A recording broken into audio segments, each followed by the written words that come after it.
بات یہ ہے کہ یہ پورا عمل ہی نہ صرف مشکوک تھا بلکہ عدلیہ کے اوپر قبضہ جمانے کے لیے یہ کارروائی کافی دنوں سے جاری تھی۔ چیف جسٹس کے تقرر کا جو طریقہ کار جاری تھا، جس میں سینیورٹی کی بنیاد پر خود بخود تقرر ہو رہا تھا، اس تقرر کو پارلیمنٹ کی کمیٹی اور پھر وزیر اعظم کے ہاتھ میں دینا، یہ بہت ہی افسوسناک ہے، اور اس کے نتیجے میں عدلیہ پر اپنی گرفت کو مضبوط کرنا ہے۔ پاکستان کا جو آئین ہے 1973 کا، جس کا حوالہ پاکستان کے سینئر سیاستدان بار بار دیتے رہے ہیں، 1973 کا آئین انتہائی مشکل حالات میں بنا تھا، اور اس آئین پر تمام جماعتوں کا اتفاق ہوا تھا۔ ان جماعتوں میں بلوچستان کی جماعتیں بھی شامل تھیں، سندھ کی جماعتیں بھی شامل تھیں، پنجاب کی بھی تھیں، اور اس وقت صوبہ سرحد تھا اس کی بھی تھی، اور مختلف نوع خیالات رکھنے والے اور مختلف نظریات رکھنے والے لوگ اس آئین کے اوپر متفق ہو گئے تھے، اور تمام تر سیاسی اختلاف کے باوجود اس وقت کے وزیر اعظم ذوالفقار علی بھٹو صاحب، وہ اور اپوزیشن نے مل کر ایک متفقہ ڈاکومنٹ تیار کیا۔ مجھے افسوس ہے کہ کل مولانا مفتی محمود صاحب کے صاحبزادے اور ان کے پوتے اور وزیر اعظم ذوالفقار علی بھٹو صاحب کے نواسے اور ظاہر ہے ان کے داماد کی سرپرستی میں یہ جو سب کچھ ہوا ہے، اس نے اس آئین کی جو روح ہے اس کو متاثر کیا ہے، اس لیے کہ جو اس وقت پارلیمنٹ موجود ہے، پہلا سوال تو اسی کے اوپر ہے۔ اس پارلیمنٹ میں آدھے کے قریب وہ لوگ ہیں، بلکہ اس سے بھی زیادہ، جو جیتے ہی نہیں ہیں، جو جمہوری لحاظ سے کامیابی نہیں ہوئے، ان کو فارم 45 نہیں بلکہ فارم 47 کی بنیاد پر مسلط کیا گیا ہے۔ ان کی اپنی کوئی لیجٹمیسی نہیں ہے، کوئی کریڈیبلٹی نہیں ہے، کوئی ساکھ نہیں ہے۔ مطلب ایک میاں نواز شریف جو ہمیشہ ہی افسردہ نظر آتے ہیں، اور مجھے نہیں پتا کہ وہ افسردہ کیوں رہتے ہیں، آج کل شعر و شاعری بھی کر رہے ہیں، اور سب کچھ حاصل ہونے کے بعد صاحبزادی وزیر اعلیٰ ہیں، چھوٹے بھائی وزیر اعظم ہیں، پانچوں گھی میں ہیں، سر کڑائی میں ہیں، اور اس کے باوجود وہ افسردہ نظر آتے ہیں، تو یہ تو خیر انہی سے پوچھا جائے گا۔ لیکن بات یہ ہے کہ نواز شریف صاحب لاہور شہر میں 70,000 اضافی ووٹ ڈلوا کے بھی نہیں، تبدیل کروا کے کامیاب کیے گئے۔ ان کی صاحبزادی بھی جعلی طریقے سے جیتی ہیں، 17-18 سیٹیں شاید نون لیگ نے جیتی ہوں، باقی سب جعلی ہیں۔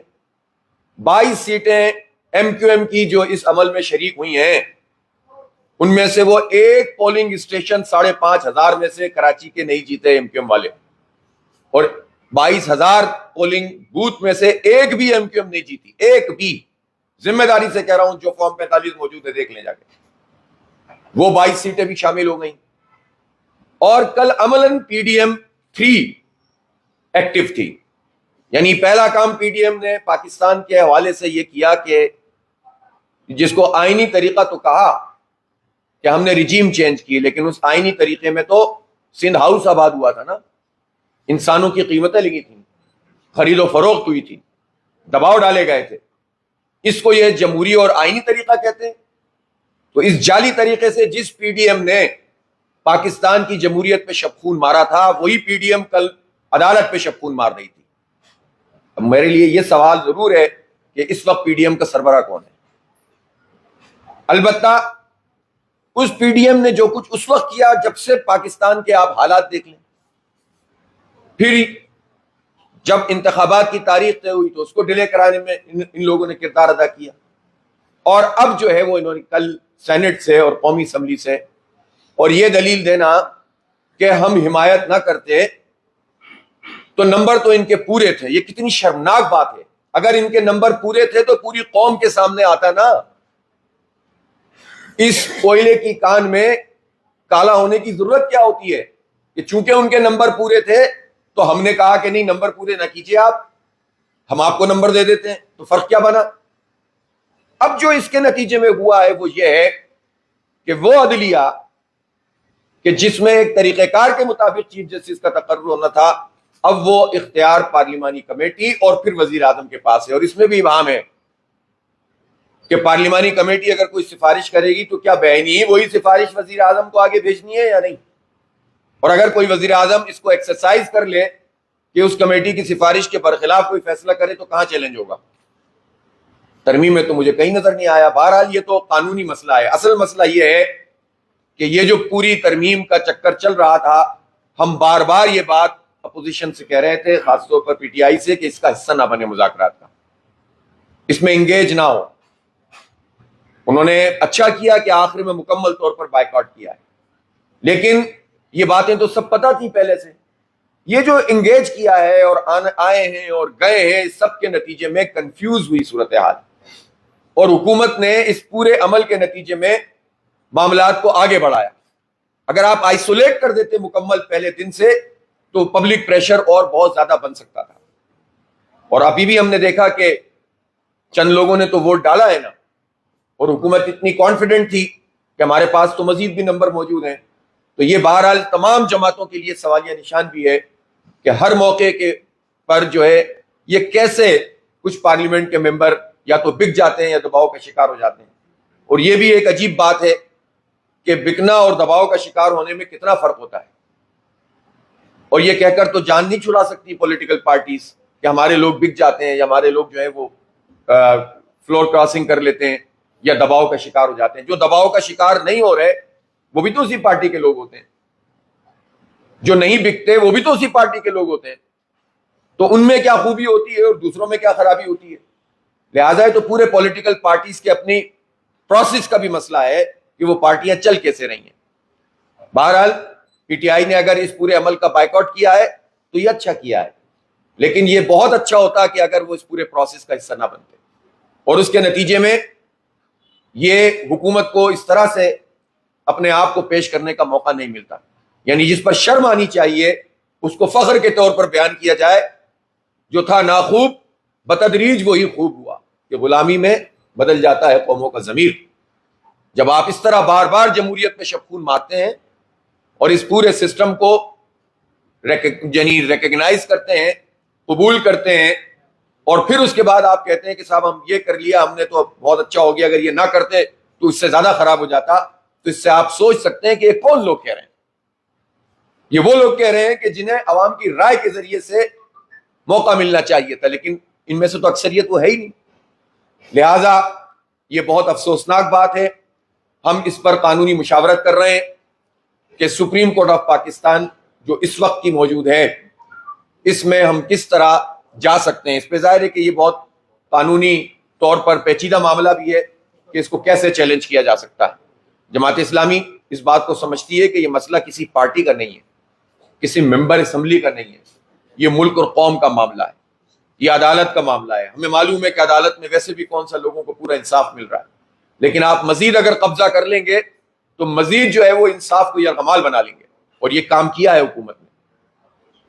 وہ الگ بات ہے کہ حکومتیں ایک کام کرتی ہیں اور پھر گلے ان کے ہی پڑتا ہے، لیکن ابھی یہ مسئلہ نہیں ہے. ابھی تو یہ ہے کہ آپ نے غلط کام کیا اور اس کو غلط کہا جائے گا، اور اس کے خلاف جو بھی احتجاج ہو سکتا ہے اور عدالتی کارروائی ہو سکتی ہے وہ انشاءاللہ تعالی ہم مشورہ کر کے اپنے وکلا سے کوئی قدم اٹھائیں گے. اور ہم یہ سمجھتے ہیں کہ یہ پاکستان کے ساتھ اچھا نہیں ہوا. پاکستان میں بے شمار اس وقت مسائل ہیں. مہنگائی کو ختم کرنے کی بات کرتے ہیں لیکن مہنگائی ختم تو نہیں ہو رہی. بجلی کے بل میں پر یونٹ قیمت تو کم نہیں کی. 2 مہینے کے لیے پنجاب میں آپ نے کم کیا اور اس کے بعد پھر سے آپ یہ کہیں کہ بھئی موسم ٹھیک ہو گیا اس لیے بل کم ہو گئے. تو یہ تو کوئی لاجک نہیں ہے. بجلی کے بلوں کو کم ہونا چاہیے، گیس کے بلوں کو کم ہونا چاہیے، یہ فکس چارجز ختم ہونے چاہیے، تنخواہ لوگوں کا ٹیکس ختم ہونا چاہیے، بڑے جاگیرداروں پہ ٹیکس لگانا چاہیے. اب انہوں نے پھر 1 سال کے لیے ٹال دیا، اس پر کوئی بات نہیں کر رہا. جو بدترین صورتحال ہے لوگوں کی اس پر کوئی گفتگو نہیں ہو رہی، اور نان ایشوز کو ایشوز بنا کر اور اپنا قبضہ جمانے کے لیے اس طرح کا پورا کام کر کے لوگوں کو اس طرف مصروف کر دیا گیا ہے تاکہ اصل مسائل سے لوگوں کی توجہ ہٹ جائے. بہرحال ان تمام امور کے اوپر ہم پورا حق رکھتے ہیں کہ آئندہ کے اقدامات کریں. میں اس موقع پر 2 اہم مسائل جو پوری دنیا کے اس وقت ایشوز ہیں اس پر بات کرنا چاہتا ہوں۔ اسرائیل نے یحییٰ سنوار کو شہید کیا ہے۔ یحییٰ سنوار مزاحمت کی علامت تھے، علم و ادب کی علامت تھے۔ انہوں نے 22-23 سال اسرائیل کی جیل میں گزاری۔ وہ زبردست قسم کے اسٹریٹجسٹ تھے، وہ زبردست قسم کے رہنما تھے، اور پوری دنیا میں ان کی شہادت کے بعد جو میسج ان کا ٹریول کر رہا ہے، انشاءاللہ تعالی ان کی شہادت اس مزاحمتی تحریک کو مزید طاقتور بنانے کا ذریعہ بنے گی۔ اور یہ اللہ تعالیٰ کا نظام ہے کہ بظاہر نقصان پہنچتا ہے، لیکن حق کے راستے میں جو خون بہتا ہے وہ کبھی بھی رائے گا نہیں جاتا۔ دنیا میں بھی انشاءاللہ برابر ہوگا۔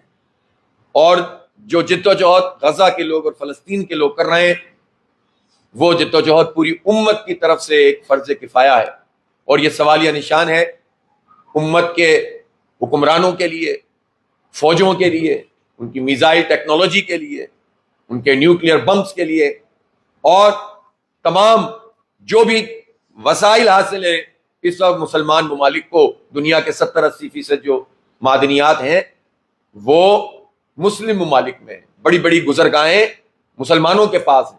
پوری دنیا کی تجارت کا انحصار بڑی حد تک مسلمانوں کے پاس ہے، لیکن اس سب پر ہو یہ رہا ہے کہ سب کے باوجود چونکہ جو حکمران طبقہ ہے وہ مغرب کا اعلی کار بن کر کام کرتا ہے، اور وہ دیکھتا ہے کہ ان کی حکومتیں کیسے چلیں گی، تو وہ امت کی ترجمانی نہیں کرتے، اور ہمارے بچے اب 43-44 ہزار کی تعداد میں شہید ہو چکے ہیں۔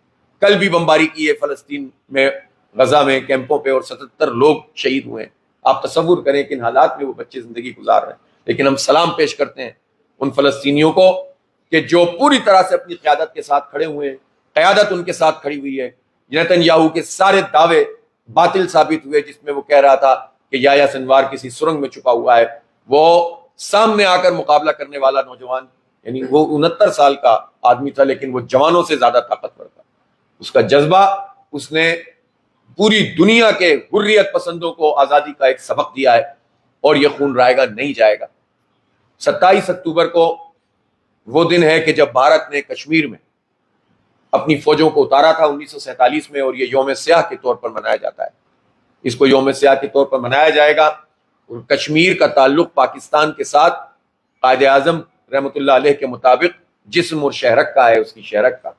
شہرک نہیں ہو تو جسم کیا معنی رکھتا ہے، وہ کٹ جائے تو۔ اور اس وقت تو عملاً کشمیر پر جو لاکھوں لوگوں کو شہید کیا گیا ہے، زخمی کیا گیا ہے، عزت پامال کی ہیں، اور اس وقت بھی ملٹری اور پیرا ملٹری فورسز 10 لاکھ کی تعداد میں اس کشمیر پر موجود ہیں۔ جو اس کا اسپیشل اسٹیٹس تھا وہ مودی نے ختم کر دیا ہے۔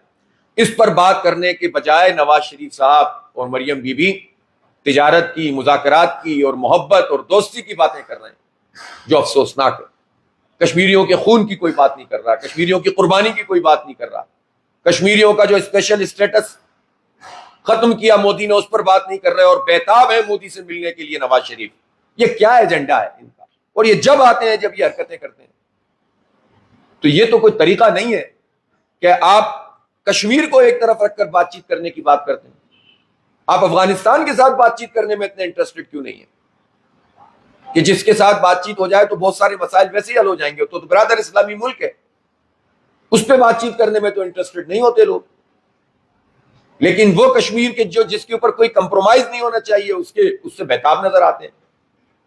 اور یہ جو باتیں ہیں کہ باجوہ صاحب کے زمانے میں کشمیر کے حوالے سے مکمکا ہو گیا تھا، کچھ اسطے ہو گئی تھی، اس پر حکومت کی ذمہ داری ہے، اور خود ہماری آرم فورسز کی ذمہ داری ہے کہ واضح طور پر یہ بات قوم کے سامنے لائیں کہ ان تمام الزامات کی کوئی حقیقت نہیں ہے۔ اگر ابھی تک کوئی باقاعدہ اس کو کلیئرفائی نہیں کیا گیا، کلیئرنس نہیں دی گئی ہے، واضح طریقے سے نہیں بتایا گیا کہ باجوہ صاحب کے زمانے میں وہ کیا معاملات تھے، جس پر میڈیا میں آ چکا ہے، جس پر جو ہے وہ الیکٹرانک میڈیا اور پرنٹ میڈیا میں آ چکا ہے، لوگ بیانات دے چکے ہیں، لیکن ابھی تک واضح طور پر اس کو مسترد نہیں کیا گیا ہے، جس سے سوالات پیدا ہوتے ہیں پاکستانی قوم میں کہ کشمیر پر کیا سودے بازی ہوئی ہے۔ لہذا کشمیر کے اوپر ایک پوری قوم کا اتفاق رائے ہے، وہی اتفاق رائے پریویل کرتا ہے، کسی کی ذاتی مرضی سے یہ معاملات آگے نہیں بڑھیں گے۔ اس لیے حکومت اور حکومت کے سربراہان اور ان کی پارٹیوں کے سربراہوں کو یہ سمجھنا چاہیے کہ اس طرح کی باتیں قابل قبول نہیں ہیں۔ بہت شکریہ. حافظ صاحب میرا سوال یہ ہے رضا روز ٹی وی چینل سے کہ 2 سوال ہے. پہلا یہ کہ آپ کہہ رہے ہیں کہ ہم قانونی طور پہ عدالت کا رخ کریں گے, مشورہ کریں گے. تو کیا کوئی احتجاج کا پروگرام ہے؟ ایک سوال. اور دوسرا سوال یہ ہے کہ بھارتی ٹیم پاکستان آنا چاہتی ہے, تو آپ نہیں سمجھتے کہ کھیل کے ذریعے بھی تعلقات بنائے جا سکتے ہیں؟ اچھا, پہلے میں اس کو بتا دوں کہ بھارتی ٹیم اگر پاکستان آ رہی ہے تو ایک ٹورنامنٹ ہے, اور اس ٹورنامنٹ کے لیے اگر یہ ٹیم آ رہی ہے اور وہ کھیل رہی ہے, تو ماضی میں بھی بھارتی ٹیم پاکستان آتی جاتی رہی ہے. اور شدید ترین جو ہم اصولی موقف پہ اگر موجود ہیں, ہم کشمیریوں کا اگر مقدمہ لڑ رہے ہیں, تو بین الاقوامی سطح پر اگر کوئی ایکٹیویٹی اس طرح کی ہے تو اس کے پروز اینڈ کونز حکومت دیکھ لے, وزارت خارجہ کے ساتھ بیٹھ کر چیزوں کو طے کر لے اور اس کے بعد فیصلہ کر لے. یہ کوئی اتنا بڑا مسئلہ نہیں ہے کہ ایک میچ کے لیے کوئی آ کر چلا جائے گا, تو یہ کوئی اتنا بڑا مسئلہ نہیں ہے. مسئلہ وہ ہے جو میاں صاحب کہہ رہے ہیں کہ جو بیتاب نظر آ رہے ہیں کہ وہ مودی سے بات کریں, وہ دوستی بڑھائیں, وہ تجارت بڑھائیں, اور ان کو ساری محبت اور دوستی اور تجارت اسی میں. اپنی آئی پی پیز ٹھیک نہیں کریں گے. شریف فیملی کی آئی پی پیز کی کیپیسٹی پیمنٹ جو ہے وہ اگر چھوڑ دینا تو ہم سمجھیں کہ وہ پاکستانی قوم سے کتنے مخلص ہیں. آپ صاحب یہ بتائیے, تو دوسری بات کیا کی, وہ بھی ہم مشورہ کر رہے ہیں. ظاہر ہے کہ یہ بہت بڑا یعنی المیہ ہے پاکستانی قوم کے ساتھ جو رات کی تاریکیوں میں ان سب لوگوں نے, پی ڈی ایم نے کیا ہے, اس کی تمام جماعتوں نے مل کر, اور یہ افسوسناک ہے. آپ صاحب یہ بتائیے کہ ایک سوال جس پر اس پورے پروسیس کے دوران کوئی ڈسکشن بھی نہیں ہوئی ہے, اور ہم بھی اس کو اس وقت چھوڑ رہے تھے, لیکن یہ بار بار سوال اٹھ رہا ہے. جیسے آرمڈ فورسز میں ہم دیکھتے ہیں کہ ایک اگر تعیناتی ہوتی تو جو سینئرز ہوتے ہیں وہ آٹومیٹک ریٹائر ہو جاتے ہیں, لیکن یہاں پر یہ ہوگا کہ اگر جونیئر چیف جسٹس بنتا ہے تو سینئر کام کرتا رہے گا. اس سچویشن کو آپ کیسے دیکھتے ہیں کہ جب جونیئر چیف جسٹس بن جائے گا اور سینئر ججز کی وہ تعیناتی کرے گا, بیچز میں بھی سینئر ججز کو وہ خود تعینات کرے گا؟ ظاہر ہے یہ بھی ایک سوال اہم موجود ہے, اور بہت ساری چیزیں جب اس نوعیت کی چیزیں روا روی میں چل رہی ہوتی ہیں, آپشن 1, آپشن 2, یعنی مقصد تھا عدلیہ پہ کنٹرول, اس کے 2-3 آپشن انہوں نے بنائے ہوئے تھے. اب آپشن بھی ان کے تھے, طریقہ کار بھی ان کا تھا, خرید و فروغ بھی ان کی تھی, طاقت بھی ان کی تھی, ڈنڈا بھی ان کا تھا. تو اب یہ جس بھی آپشن کو اختیار کرتے تو یہ تو اپنے مقاصد پورے کرنے کے لیے تھے نا, عدلیہ کے لیے تو نہیں تھے. عدلیہ کی آزادی پہ تو شبخون مار دیا گیا نا. تو اس میں یہ سوال ہے جو آپ نے کیا ہے کہ یہ سینیورٹی کا کیا ہوگا اور سینئر ججز پھر کیا کریں گے. اور لیکن اس میں ایک سوال اور ہے, اور جو ابھی لیاقت صاحب بھی ہم آپس میں ڈسکس کر رہے تھے, کہ اگر خود ہماری اعلیٰ عدلیہ آپس میں تقسیم نہ ہوتی اور پارٹی بازی نہ ہو رہی ہوتی, اس میں افسوس کی بات کہ ایک پارٹی کا عملاً ترجمان بن جائے, دوسرا دوسری پارٹی کا بن جائے, اپنے عمل سے کم از کم اس بات کا اظہار نہ کر رہے ہوتے, تو آج ان کے ساتھ شاید اس طرح سے کوئی بدسلوکی نہ کی جا سکتی. یہ ہمارے لیے سوالیہ نشان ہے, اعلیٰ ترین ججوں کے لیے بھی, کہ جو انصاف اور عدل کی بنیاد پر کھڑے ہونے کے بجائے پہلے سے بنے ہوئے ذہن کے ساتھ جب بات کرتے ہیں, فیصلہ کرتے ہیں, کمنٹس کرتے ہیں, اور پارٹی سے ایفیلیشن ان کی ظاہر ہونے لگتی ہے, تو یہ ظاہر ہے کہ موقع فراہم کرتی ہے کہ کوئی بھی اس طرح کی غیر جمہوری قوت جو فارم 47 کی بنیاد پر وجود میں آئی ہو, وہ ان کے اوپر شبخون مار سکے. جیسا کہ آپ نے کہا کہ پی ٹی آئی جو ہے اس چیز کا حصہ نہ بنے, اور جیسے کہ ابھی برابر جو کلوز کر دیا اپنا سارا معاملہ, کیا مستقبل میں آپ کا, اور جیسے ابھی ایک پی ٹی ایم قائم ہے, کیا آپ کا ان کے ساتھ کوئی جوڑ بن سکتا ہے؟ نہیں, ظاہر ہے پی ٹی آئی کا جو موقف اس وقت کل رات کو سامنے آیا, اس سے پہلے تو وہ اتفاق کر رہے تھے. میں ویسے اس پہ میں بار بار بات بھی کر رہا تھا, مجھے سمجھ میں نہیں آ رہا تھا کہ جب آپ کو ان تجاویز کو مسترد کرنا تھا تو آپ کے لوگ اتفاق کس چیز سے کر رہے تھے, اور مولانا سے اگر پی ٹی آئی کو اتفاق تھا تو وہ کن امور پہ تھا, وہ کون سی شقیں ہیں جو پھر بعد میں تبدیل ہو گئی جس کی وجہ سے انہوں نے بائیکاٹ کیا. تو یہ سوال تو پی ٹی آئی کی قیادت کے لیے ہے, اور ظاہر ہے کہ یہ بات بھی سامنے آ رہی ہے کہ عمران خان صاحب بالکل دوسری طرح سوچ رہے تھے اور بول رہے تھے, اور ان کی یہاں کی قیادت بالکل دوسری طرح سے کر رہی تھی. تو بہرحال یہ ان کی پارٹی کا انٹرنل مسئلہ ہے, ہم تو وہ دیکھیں گے جو فیس ویلیو پہ ہوگا.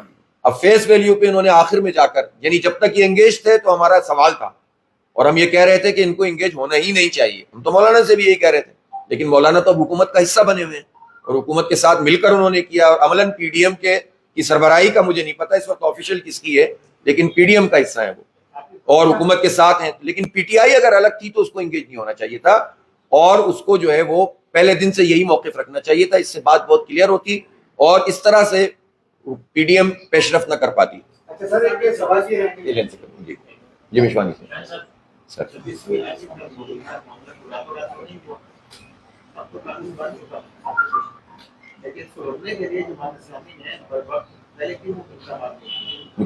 اور کیا اقدامات ہو سکتے ہیں؟ آدمی بول سکتا ہے، لکھ سکتا ہے، پڑھ سکتا ہے. اب قانونی کارروائی تو اسی وقت ہوگی نا جب قانون بن جائے گا. اس سے پہلے کیا کریں گے؟ تو ہم مسلسل اس پر گفتگو کر رہے ہیں، بات کر رہے ہیں. جب لوگ، ہم تو یہ بات کہہ رہے تھے نا، میں دوبارہ دوہرا رہا ہوں کہ اس کو ٹوٹل کلیتاً مسترد کرو. آپ ریکارڈ پہ دیکھ لیں، یہاں بیٹھ کے میں نے 4 دفعہ تو کم از کم بات کی ہوگی کہ اس کی کسی شقوار مطالعے کی ضرورت نہیں ہے. کام تو یہیں سے شروع ہوا تھا نا. پہلے مولانا نے کلیتاً مسترد کیا، پھر آہستہ آہستہ شقوار مطالعہ شروع ہو گیا، اور کرتے کرتے پھر وہ پی ڈی ایم بن گئی دوبارہ سے، اور پی ڈی ایم نے اب کل اس کو اپروو کر دیا. اور پی ٹی آئی بھی اس میں انگیج ہوتی رہی، مولانا سے اتفاق کرتی رہی. میں نے تو آخری دن تک یہ بات کہی کہ یار یہ کیسا اتفاق ہے کہ سب ایک دوسرے سے اتفاق کر رہے ہیں اور کام حکومت کا بن رہا ہے. بہرحال اب پی ٹی آئی نے اگر ایک پوزیشن اختیار کی ہے تو صحیح ہے، اور ہم ان سے بات چیت بھی کریں گے، تبادلہ خیال بھی کریں گے، اور دیکھیں گے کیا کیا جا سکتا ہے. حافظ صاحب سوال یہ ہے کہ سیکورٹی بیس کو بنا کر پہلے جو چیف جسٹس کا انتخاب ہوتا تھا، اس کو بنا کر کئی جو ہے جج صاحبان جو ہے وہ چیف جسٹس بننے سے پہلے اپنا پاور کا استعمال بھی کرتے تھے، اثر دکھاتے تھے. بعد میں بن جاتے تھے تو چیف جسٹس پھر وہ حکومتوں کو ختم کرنا، وزیر اعظم کو باہر نکالنا، ڈیم سے بنانے کا سلسلہ شروع ہو جاتا تھا. یہ بہتر بھی ہے کہ اگر پارلیمان مضبوط ہوگا، طاقت پارلیمان کے پاس ہوگی تو قانون سازی جو ہے بہتر طریقے سے کرنے میں آپ اس میں کچھ نہ کچھ اپنا انپٹ دے سکتے ہیں. اور جماعت اسلامی اس پورے پروسیس میں جہاں بالخصوص آئین ترمیم کے دیگر معاملات ہوتے ہیں اس میں بالکل سائٹ ہو کے بیٹھیں اور بعد میں احتجاجی مظاہرے کریں گے تو اچھا، یہ جو آپ نے سوال کیا ہے، ظاہر حکومت کے لوگوں کا یہی موقف ہے کہ وہ اسی طرح کے پہلو اور منہ شگافیاں کرتے ہیں حکومت کے لوگ کہ ایسا پہلو نکالو کہ جو کسی کی سمجھ میں نہ آئے، کہ ادھر سے ادھر، ادھر سے ادھر لنک، مغز کو باغ میں جانے نہ دیجیے کہ نہ خون پروانے کا ہوگا. اس کی تشریح میں بعد میں کروں گا.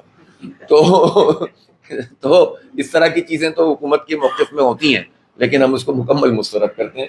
اور میں چاہتا ہوں کہ لیاقت صاحب بھی پر رات سے شیروں کی آمد شروع ہو گئی. جی ہاں، جی ہاں. حافظ صاحب یہ بتائیے گا کہ ایک طرف تو آپ کہہ رہے ہیں کہ وہ پہلے سے مشاورت کر کے ہم عدالت میں جائیں گے، اور آپ یہ بھی کہہ رہے ہیں کہ عدالت پہ سب خون مارا گیا. ابھی تھوڑی دیر پہلے جسٹس منصور علی شاہ کا ایک بیان ہے کہ موسمیاتی تبدیلی کا ایک کیس آیا ہے تو ہم نے دیکھنا ہے کہ یہ آئینی بل سنیں گے یا ہم سنیں گے. تو اگر آپ کا کیس جاتا ہے اور وہ فیصلہ نہیں کر پاتے اور وہ کہتے ہیں کہ یہ آئینی بل سنے گا تو کیس کو برخاست ہو جائے گا. نہیں، یہ ظاہر اسی لیے تو مشورہ کریں گے وکلا سے، اسی لیے تو وکلا سے مشورہ کریں گے نا. میں تو ظاہر وکیل نہیں ہوں، اور جتنا ہمارا علم ہے اس کے مطابق ہم سوچ سکتے ہیں، لیکن اصل میں تو جو سینئر وکلا ہیں وہی بتائیں گے. رات میری بات ہوئی ہے کچھ وکلا سے، اور ان کے پیش نظر بھی یہ سب کچھ ہے. بارز بھی اس پر سوچ رہی ہیں. تو میں سمجھتا ہوں کہ اس پر ایک دم سے بھاگ دوڑ میں اور رو روی میں اگر یہ کریں گے تو اس کا فائدہ حکومت اٹھا سکتی ہے. تو اس کو ذرا سوچ سمجھ کر کیس کرنے کی ضرورت ہوگی. جی.